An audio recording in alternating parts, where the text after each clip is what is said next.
Question 62 and 63. Simplify the rational expression. State any restrictions on the domain. So simplify means to make it more simple, which means that we need to cancel out things that we can cancel out.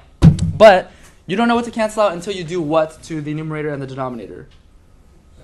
Yeah, you got to factor it out. That's the very first thing. This whole unit, every single fraction you get, you got to factor out everything that you see. So that's always the first step, is to factor everything out. So if we factor the top using the x box right here, x squared minus 6x minus 7, that would factor out to x minus 7 times x plus 1. That's right.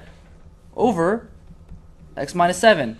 Now, after you factor it out, that's when you can write the restrictions on your domain. So remember, how do I find the restriction on the domain? I take, the denominator and set it equal to 0. So on 62, I'm going to take x minus 7, set it equal to 0. And so when x is 7, then it is going to be undefined. But notice how it says restrictions, right? So if it says the word restrictions, do I put an equal sign or do I put a not equals to sign? Not equals to. It's a restriction. It cannot be this. So this is part of the answer. X is not equal to 7.